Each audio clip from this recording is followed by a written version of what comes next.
Hi,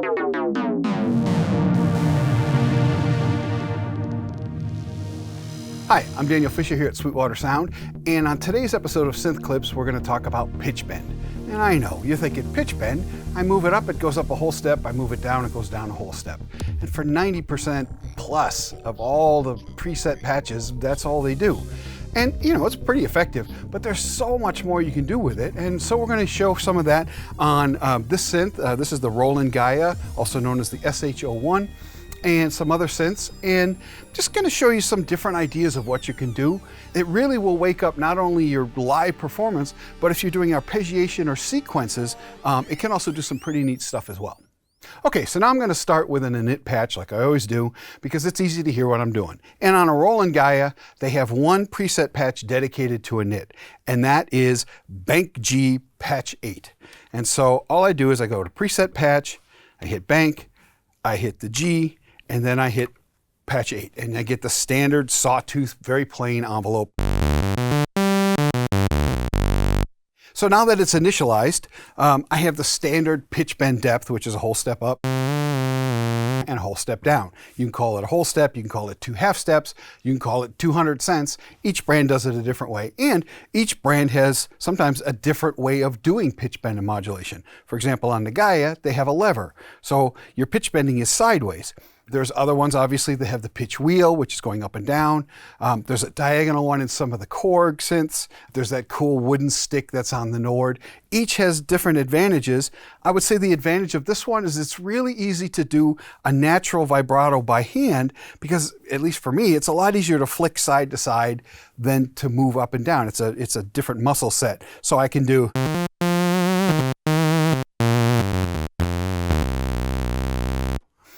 And so one of the ones that I do a lot is a whole step up and maybe an octave down.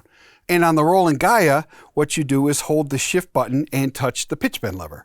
And now you notice that the octave buttons up and down are blinking.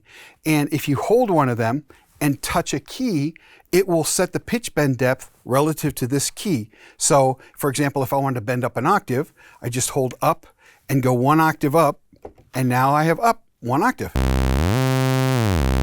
And if I want to go down an octave, I hold the down and I go 1 octave from this.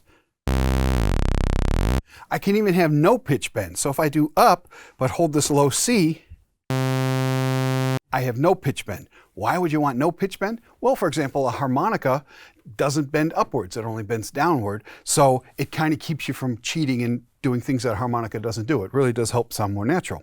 But one of the ones I do a lot is I do up a whole step, and down an octave. And that's good for guitar, where you're trying to do pitch bending upwards, where you typically don't do a lot more than a whole step. But when you have whammy, you can go down an octave or 2. And sometimes on a guitar, I will do 2 octaves. So I hold down and I hit 1, 2 octaves, right? Now I get... That's one of the ways that I use it. But another way that I use pitch bend is for when I'm doing an arpeggiation and I want the arpeggiation or little sequence to play in 1 key, and then maybe I want to transpose it up like a minor third, but I want to transpose it down a 4th or something, very specific to some song I'm doing. And so sometimes I set the distance of the paddle to the key that I'm doing and to the chord changes that I'm doing. So here's a sound that's based on an arpeggio. It's a little crunchy because it's got a bit crusher and it's got some pitch shifting going on.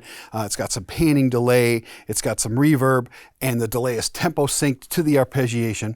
And so watch how, as I move the pitch wheel, I'm moving exactly to a new chord that I want. And the chords can be different for the up and for the down. And on some synthesizers, they can actually both be up but different amounts, or they can both be down different amounts. This one, because of the way that they do it, up is always up and down is always down. But again, they can always be different distances. So here's some riff. And I'm going to go up a minor third.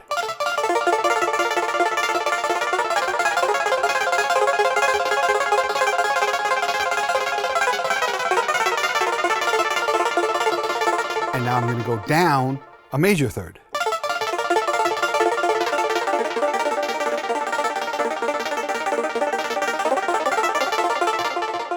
but I can quickly make it be whatever I want. So I hold shift to touch this. So let's say I'm going to make my up be a perfect fifth and my down be an octave.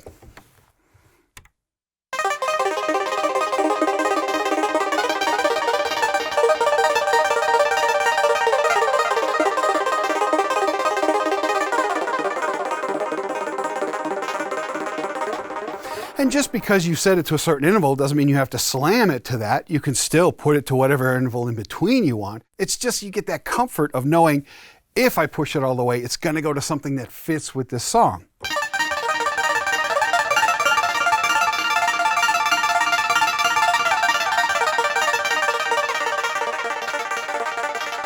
Or maybe you want to do it as a sound effect.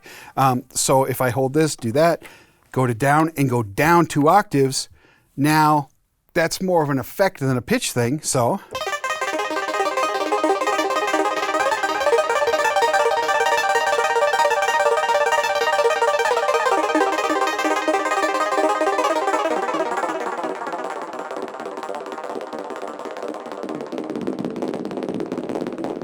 And so it's an easy way, especially if you have a short keyboard, it's an easy way to take the oscillators either way up into a very high range or way down into a low range, so it sounds very different from what you're doing.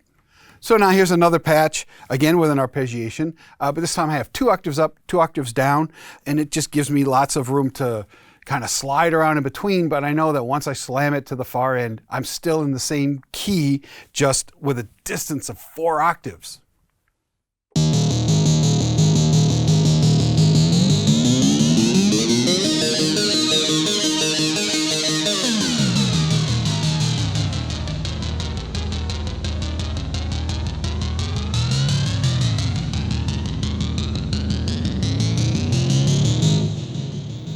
And if I had to give you a piece of advice about pitch bending is, try not to treat the pitch bend wheel or lever or slider as a switch. People always do this.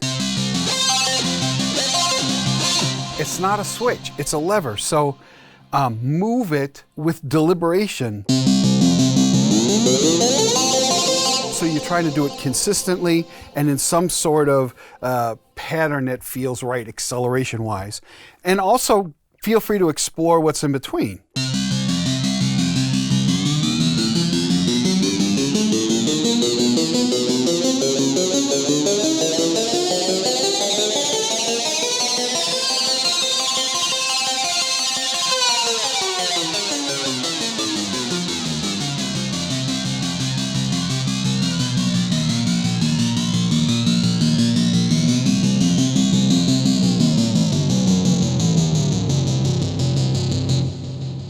Granted, when it's 2 octaves up and 2 octaves down, it's harder to find the pitch that you want, but just train yourself to move in a consistent manner and let your ears be your guide to stop at the right spot. And all of a sudden, it'll just seem like you're gliding to whatever new key that you want to be in. Whereas if you were to just hit a different key, you're going to slam into that. So it's certainly a technique that's worth working on.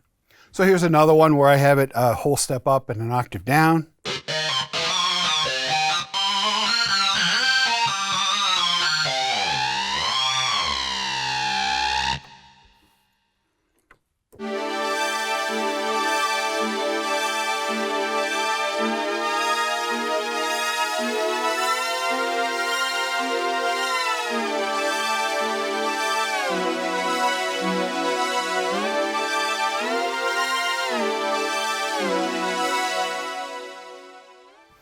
So clearly you can see the musical applications for that.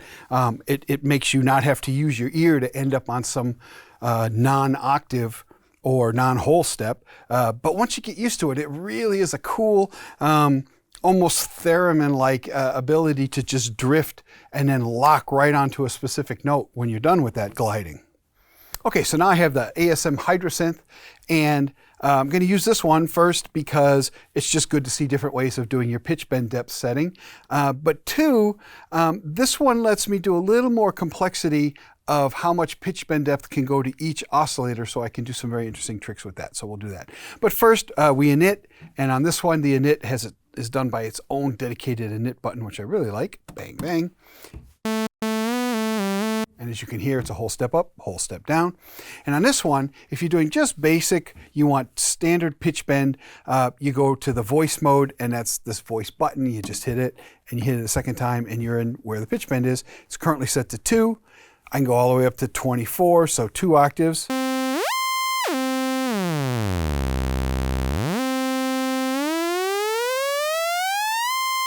All right, so now I'm going to do something a little more complicated, and I want to send different pitch bend amounts to different oscillators. And I can't do that with the standard voice pitch bend because it just assigns the same value to everything. So I'm going to turn that one off. So again, I hit voice twice, and I'm going to set the pitch bend depth to 0. Now, nothing, right? And I'm going to turn on the second oscillator. So I go to the mixer page, and I make it just as loud as the first one. So now everything's a little bit louder. I come down a little bit. And I'm going to use this thing called the mod matrix. It just simply takes a control source and it lets you pick a destination, and then it lets you set an amount. So I go to the mod matrix, and on my first one, I'm going to choose pitch wheel. And on the second one, I'm going to choose pitch wheel.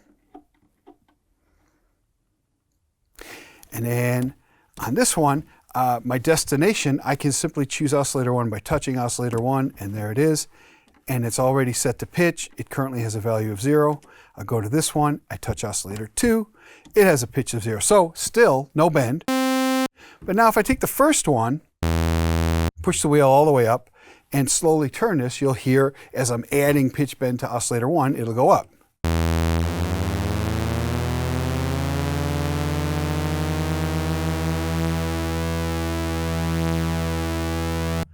And this method is far more interesting because I don't have to bend exactly to an interval, so I could bend to a slightly detuned. So the second oscillator is staying perfectly still. So watch this, I can bend it to a slight detune.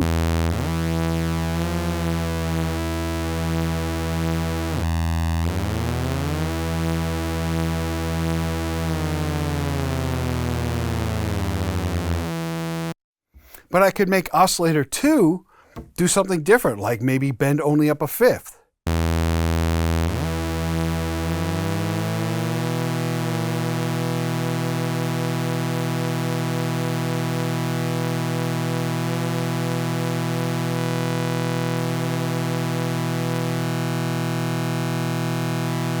I'll keep a little chorusing in there, but now pitch bend becomes something entirely different.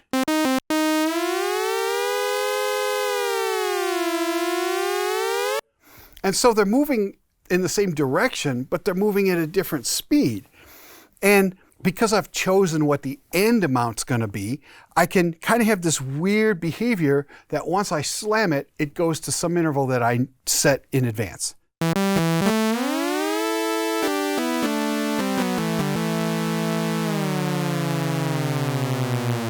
And that'll work in the opposite direction as well.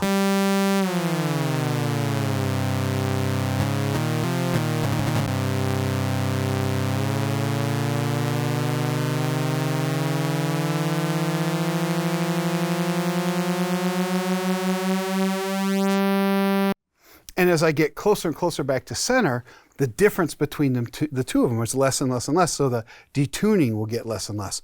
So some very cool things there, but I can also do different directions because the matrix allows me to assign negative numbers.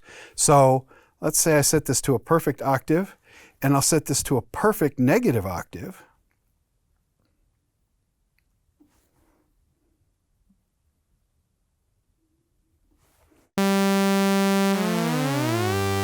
Kind of like the THX sound, right?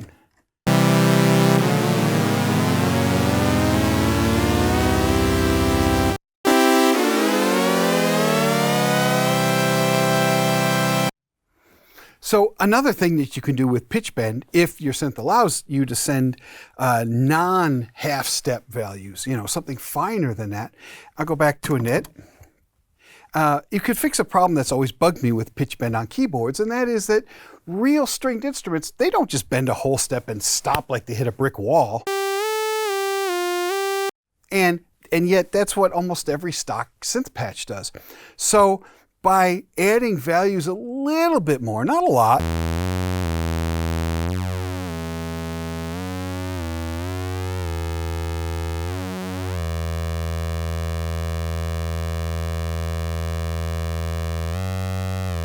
Now, since you're going farther than you're supposed to, don't push the wheel all the way. Just use your ear to get to a whole step. But now I can exceed it a little bit.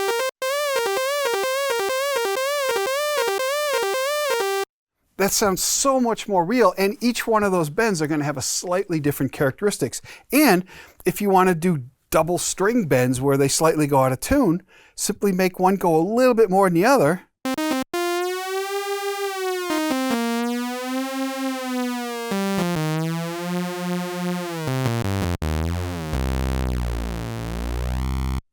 So another cool trick you can do is if you, for example, have 3 oscillators and each oscillator can have its own pitch bend depth, you can set it so that when you push the wheel all the way up, it locks into a chord, which can be very cool. So I'm going to turn off, again, the regular pitch bend, so I got nothing. Okay, and I'm going to go into the mod matrix. We'll find some clean area here. And I'm going to set pitch bend as my source for all 3.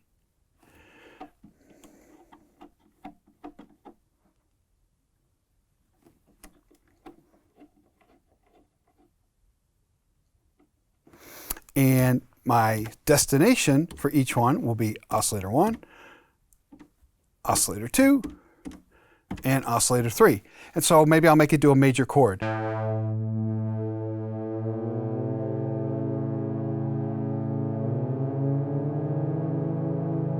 So now,